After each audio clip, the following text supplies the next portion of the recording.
Assalamualaikum warahmatullahi wabarakatuh. Kenalkan, nama saya Muhammad Ihsan dari Prodi S1 Teknik Mesin NK dengan NIM 2233856. Di video kali ini, saya akan mempresentasikan tentang klasifikasi material teknik,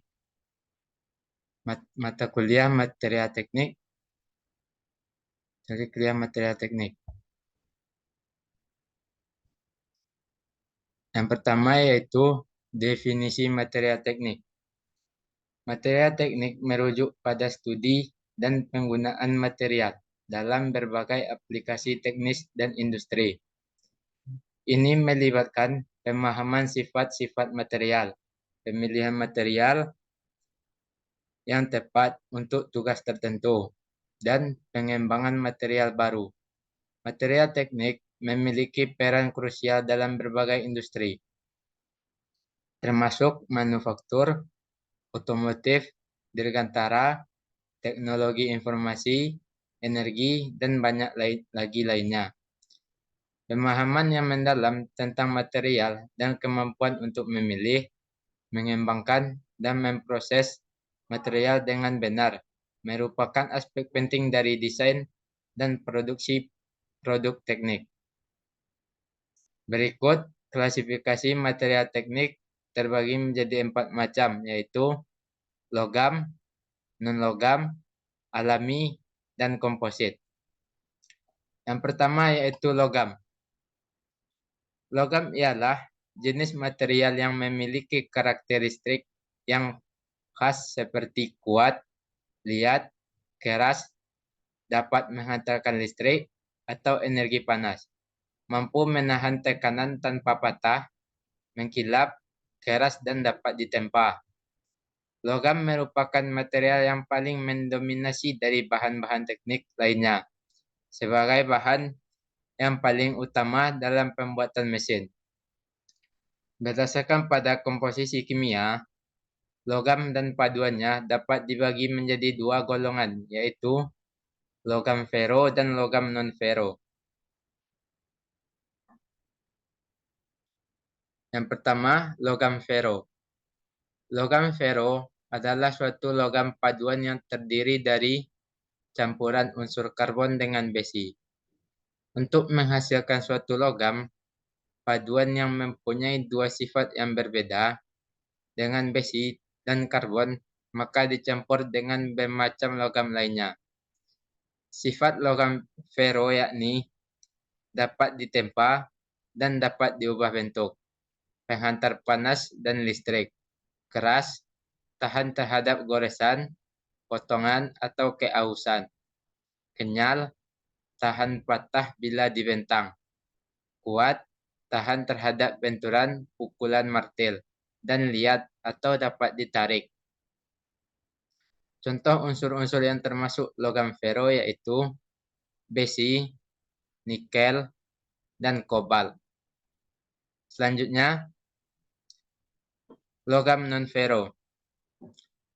Logam non-fero merupakan jenis logam yang secara kimiawi tidak memiliki unsur besi atau fero. Oleh karena itu, logam jenis ini disebut sebagai logam bukan besi atau non-fero. Logam non-fero ini terdapat dalam berbagai jenis dan masing-masing memiliki sifat dan karakteristik yang berbeda secara spesifik antara logam yang satu dengan logam yang lainnya. Keberagaman sifat dan karakteristik dari logam non-fero memungkinkan pemakaian secara luas, baik digunakan secara murni ataupun dipadukan antara logam non-fero, bahkan dengan logam fero, untuk mendapatkan suatu sifat yang baru yang berbeda dari sifat asalnya.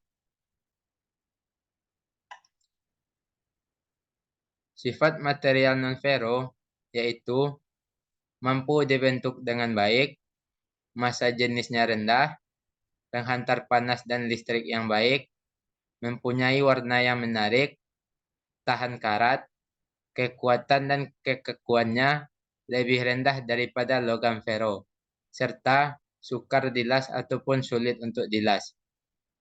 Contoh unsur-unsur yang termasuk logam non-fero yaitu aluminium, tembaga, seng, timah, dan masih banyak lagi. Yang kedua yaitu non-logam. Non-logam adalah kategori material yang digunakan dalam bidang teknik dan manufaktur yang bukan termasuk dalam kategori logam. Material ini umumnya tidak memiliki sifat-sifat tipikal logam seperti konduktivitas listrik, kekuatan mekanik tinggi, atau kemampuan untuk melebur dan dicetak. Sebaliknya, material teknik non-logam memiliki sifat-sifat khusus yang membuat mereka cocok untuk berbagai aplikasi teknik, tergantung pada kebutuhan spesifik. Non-logam juga terbagi menjadi beberapa jenis, seperti yang pertama yaitu polimer.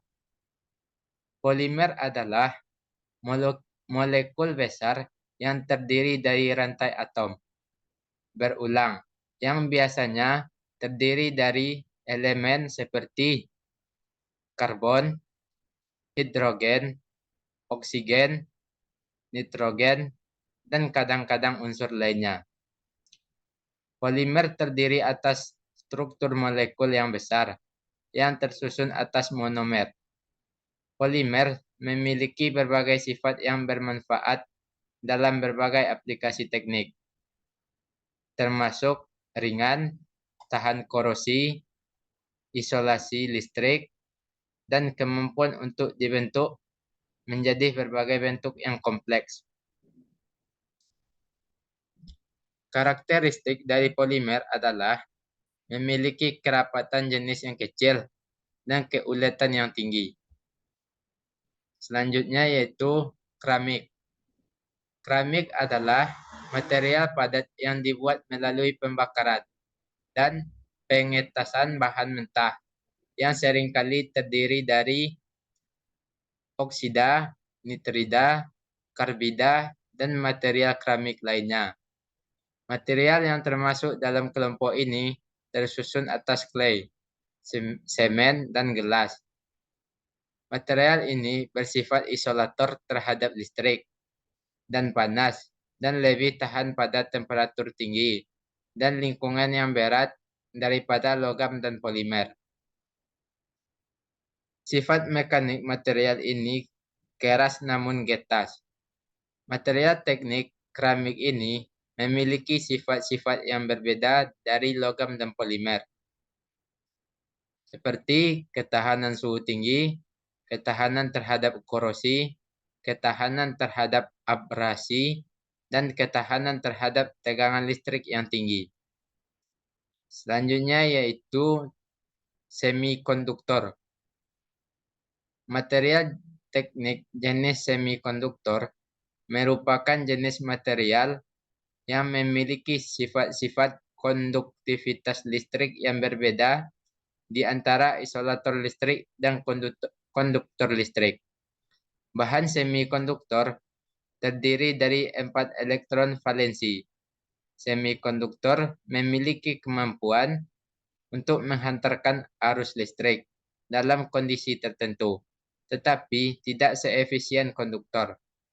Jenis material semikonduktor yang umum digunakan ialah karbon, germanium, dan silikon.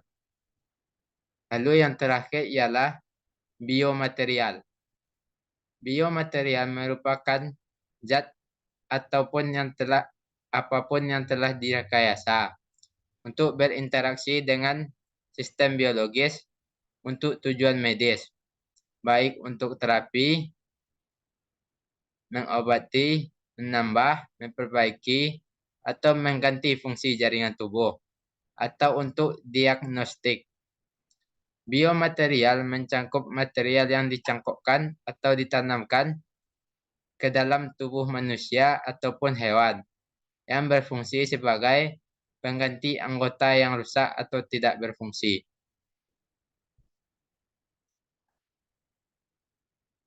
Yang ketiga yaitu material alami.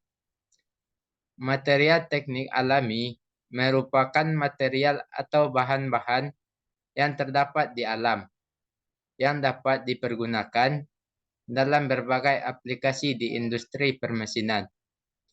Material ini tidak mengalami proses kimia atau sintesis manusia yang signifikan dan diperoleh dari sumber alam seperti tumbuhan, hewan, mineral, dan bahan organik lainnya. Material teknik alami memiliki sifat-sifat yang khas yang membuat mereka sesuai untuk berbagai aplikasi teknik dan industri. Namun, penting untuk memahami potensi masalah lingkungan dan kesehatan yang terkait dengan penggunaan mineral tertentu, seperti asbes yang memiliki resiko serius terkait kesehatan. Oleh karena itu, pemilihan dan penggunaan mineral dalam aplikasi teknik harus memperhitungkan aspek keamanan dan dampak lingkungan. Pada umumnya, material teknik alami terbagi atas dua, yaitu mineral dan organik. Mineral merupakan bahan alami yang berasal dari unsur-unsur non-organik, seperti logam, batu, dan mineral lainnya. Sedangkan organik adalah bahan alami yang berasal dari organisme hidup atau produk-produk organik, seperti kayu, serat, karet, dan kulit. Yang keempat yaitu komposit. Komposit merupakan gabungan lebih dari satu macam material. Contoh yang paling umum adalah fiberglass, yang terdiri dari serat gelas sebagai penguat yang dipadukan dengan material polimer. Komposit didesain untuk memperoleh efek sinergis dari sifat-sifat material penyusunnya. Pada fiberglass, misalnya, material didesain agar memiliki kekuatan yang cukup tinggi, tetapi dimiliki fleksibilitas yang cukup baik.